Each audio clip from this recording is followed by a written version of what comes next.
to teach, and if you want the child to reach deep understanding, there are multiple ways you have to do this. One of them is try to then experience this. One of them try to do it gradually. And for these kids, it was really very transitional for them. Experiencing the hijab was transitional for them.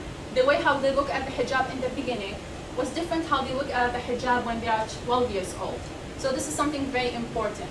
The role of the moral ritual values, they really act as a link and lead to their spirituality, because it helps them to not just understand and practice their religion, it's also helped them to stand up for their beliefs. So I will show you some of, for example, for the transitional meaning of the hijab. This is a Batul, 12 years old, from the Iraqi group. And here she started to talk about how it's transitional. This religious value is transitional. In the beginning is about protection, but then it started to be more, it's about knowing your limits and how to show others that you have to know your limits. And this is something very important for her that helped her to be even mature in terms of her behavior. So it's something not just you have it one time.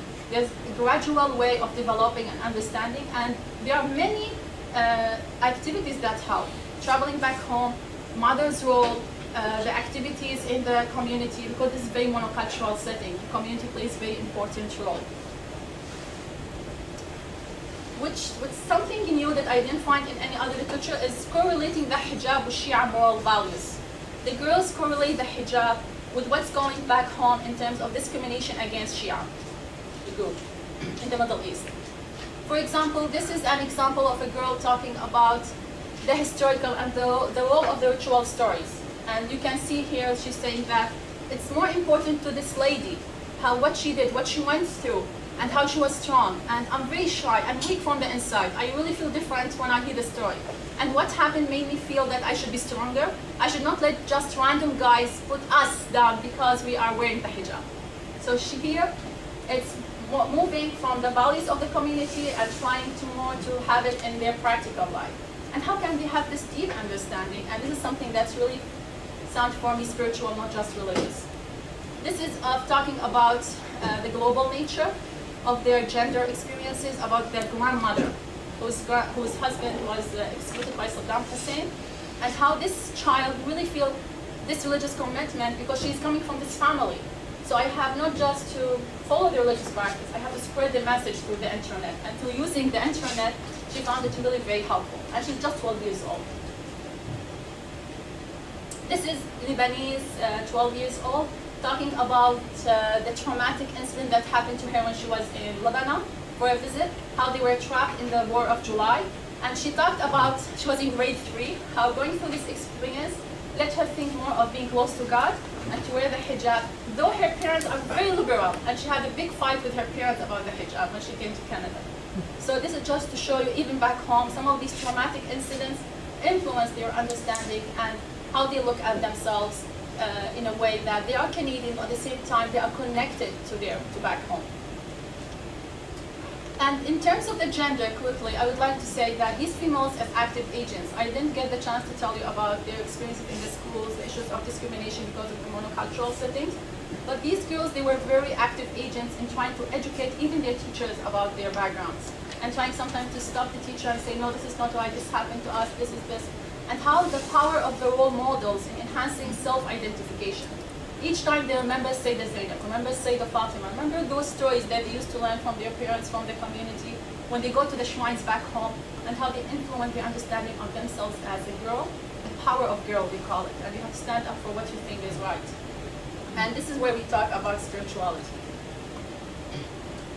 This is something very important, that when you think of identity, religious identity of minority child, it's not just the family, it's not just the school, it's also the community. And what's really, I found it very important when we talk about religious and spirituality, that it's not just you look at these terms generally. You have to go deeply and dig deeply. What do you mean by spirituality? What does spirituality stand for? What are the factors that influence this spirituality? And I believe that it's the degree of religiosity based on what I found in the research. The girls whose mothers were very active in the community, the girls who have deep knowledge, were able to respond to discrimination, were able to stand up for themselves than other girls. And there's also when you think of the macro level, the hidden curriculum. Teachers' limited knowledge, teachers' ignorance, and it's really the absence of religious dialogues and the dominance of secular beliefs. The girls used to say, we know about Jesus more than many in the school. Most of the time they refer to Mother Nature. The religious dialogues are not promoted in our schools. So they felt that this is something that really somehow influences their religious experiences, and they feel there is a need for looking at these things.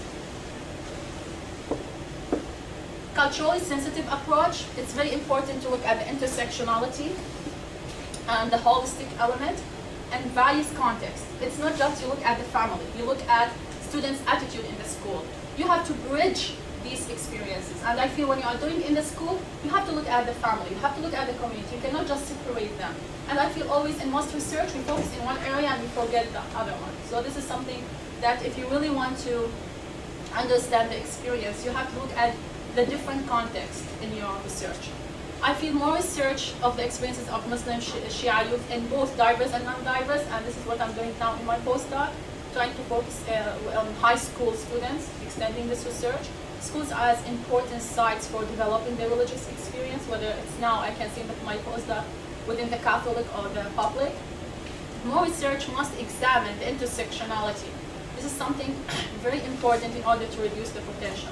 When you are doing about, I can see in most of these surveys that there's the title Muslim, but I feel it will be great if under this Muslim you have some more terms, because this I call sub-terms or sub-themes, because this will provide really accurate representations, and I hope this will be taken into consideration seriously. And insiders researchers, they are very important. The way how I look at certain participants, or I understand the dynamic of the culture, is different from someone outsider.